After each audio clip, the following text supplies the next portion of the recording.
Good afternoon, everyone. Welcome to your daily recap of all the current events and headlines in the country. My name is Aurelia Samuyenga, and I will be taking you through this week of NMH at 1.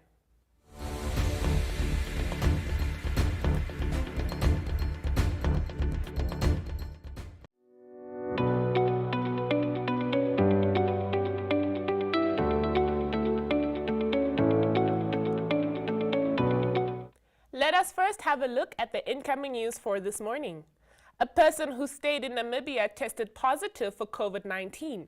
Test revealed while the person was in quarantine after arriving in Japan, Japanese Health Minister Shigeyuki Goto said this morning. It is not known yet if the Omicron variant, but tests are underway.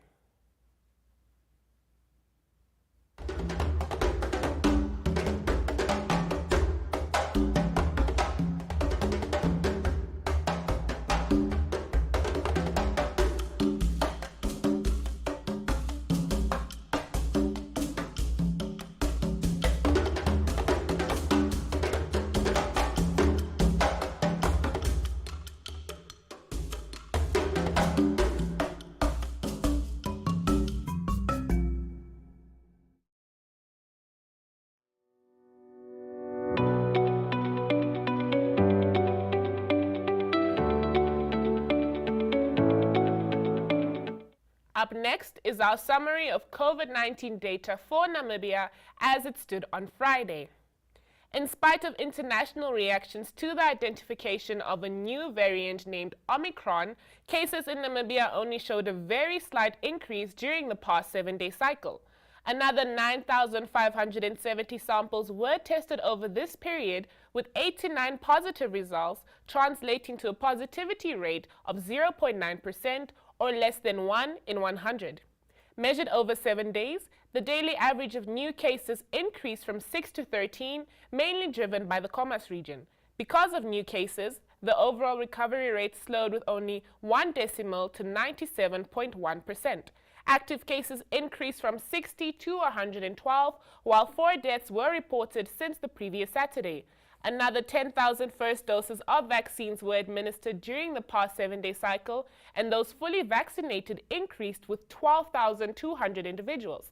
Those fully vaccinated represent 12.3% of the population and 20.4% of Namibia's target. During the same period, the number of people accommodated in official quarantine facilities increased from 136 to 196. A total of 185 entries and 125 exits from these establishments were reported up to Friday. Join us every Tuesday to see how the number of active cases in Namibia is changing. Please stay safe and vaccinate yourself if there is any stock at your closest health facility.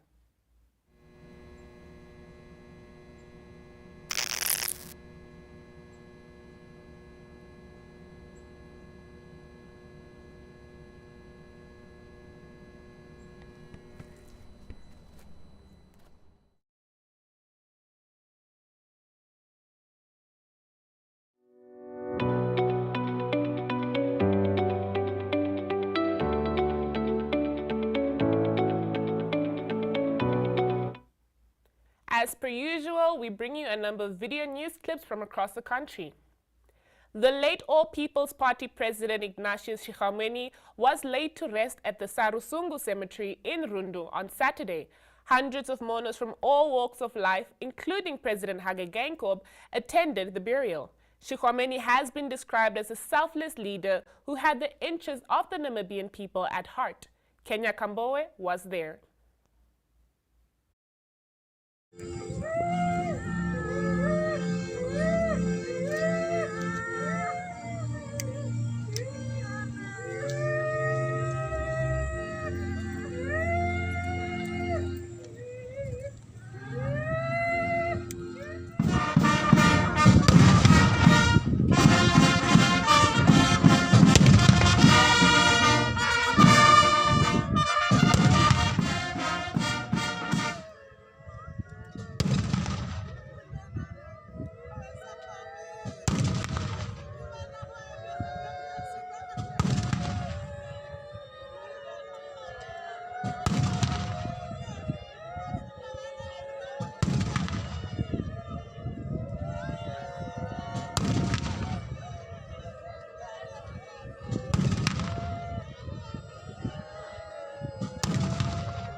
very much, Your Excellency, President of the Republic.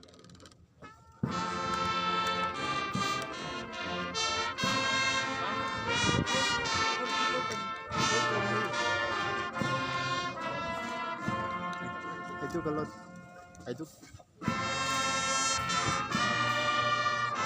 honorable itu kalau already when you are no send it to you. Sorry.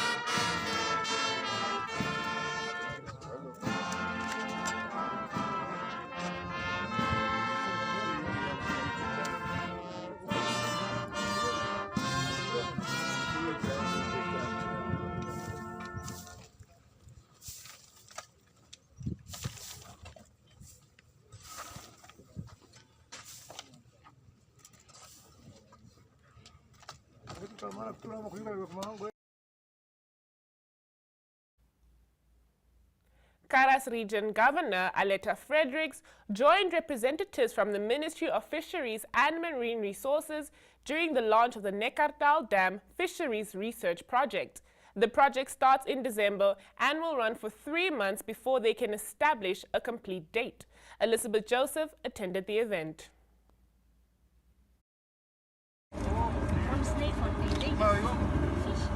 Whenever it's the raining season. That's why last year also we've lost small.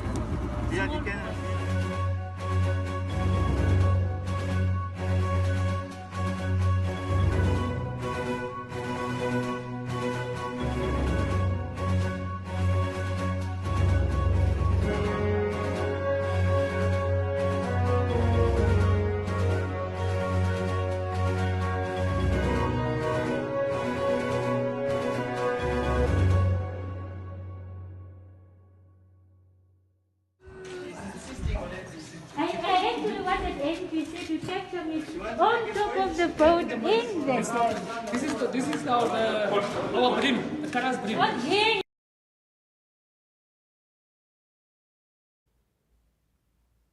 Closing off our video segments for the day is the Ongwediva Town Council, who held their council coalition elections, and Mayor Tara Shalyefu has been re-elected as mayor of the town.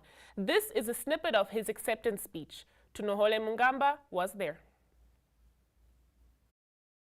Mayor, Madam Angela Angula, she's also here. Madam Nakandungile, the PA to the governor extended his apologies in Windhoek, but I would like to recognize him. He was supposed to be here. The Chief Executive Officer from Ongwediva Town Council, Mr. Egumbo,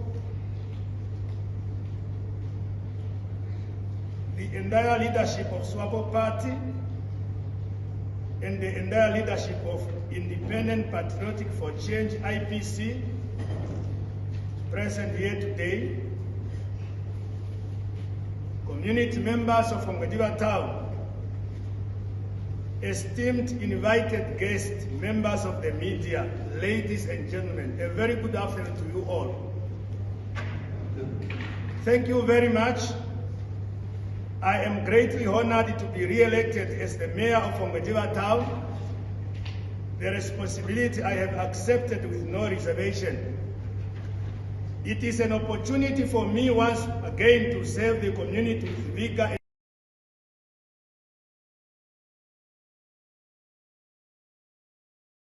This is our happy song. Take this ring and put it on. A perfect smile, a perfect fit. We can't go wrong. Hey, let's stop the world. Just a boy and girl. Today we'll start together. Today we'll stop forever. Ever, ever, oh. Ever, ever, oh. Today we'll start. What if we laughed?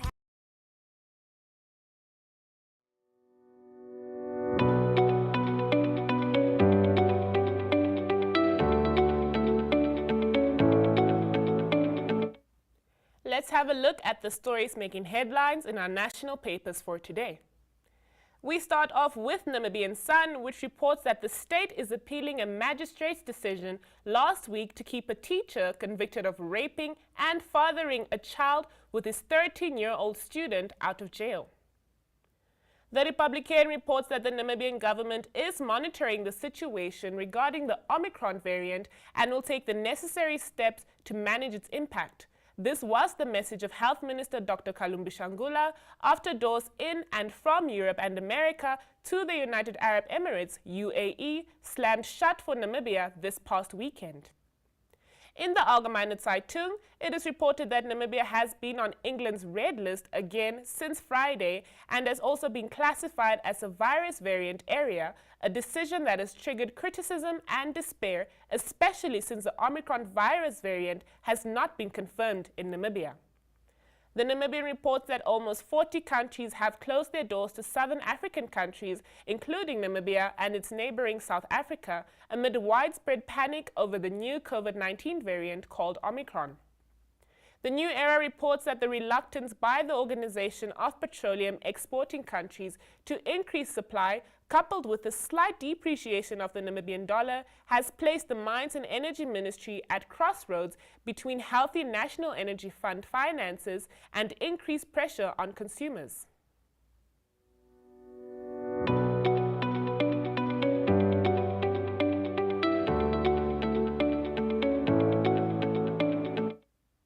And on the inside pages of our newspapers, you'll be able to read up on the following stories.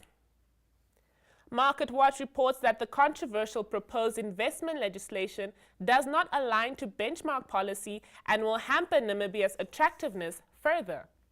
On page 3 of Namibian Sun, it is reported 2 top officials of the All People's Party, APP, were sidelined at the funeral of party leader Ignacio Shigwameni at Rundu on Saturday. APP Vice President Erastus Shumbwa and Secretary General Vincent Kanyetu had to stand in the sun for the duration of the funeral. Republican reports that the CEO of International Air Transport Association, Willie Walsh, says governments should not act in emergency mode but use the experience and knowledge of the past 2 years on a coordinated data-driven basis for decision-making. He reacted sharply at the decision to restrict flights to and from Southern Africa to the United Kingdom, UK, and other countries.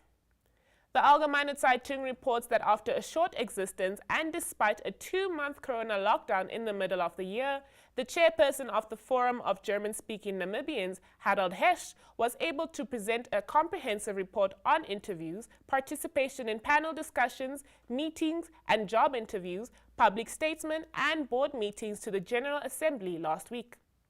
Moving on to the Namibian, which reports that the Trade Minister, Lucia Ipumbu, has proposed a law which would give her the authority to determine who should be allowed to invest or do business in Namibia and what the nature of investments should be. In the New Era, it is reported that the American government's attractive COVID-19 stimulus packages have increased demand for imported goods in North America, mainly from the Far East, and cargo carriers have thus opted to service these routes, making billions in revenue. This is at the expense of smaller African ports such as Namport. And closing off today is Sport Wrap, which reports that the Castle Light Triangular Cricket Series was scheduled to run from 26 November to 6 December, but the latest COVID-19 variant, dubbed Omicron, has triggered global concern and the tournament had to be called off.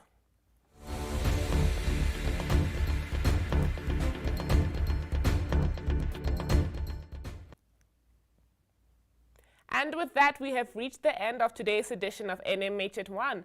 Thank you very much for joining me, and I'll see you again tomorrow at the same time, forever at the same place. Until then, here is your weather update.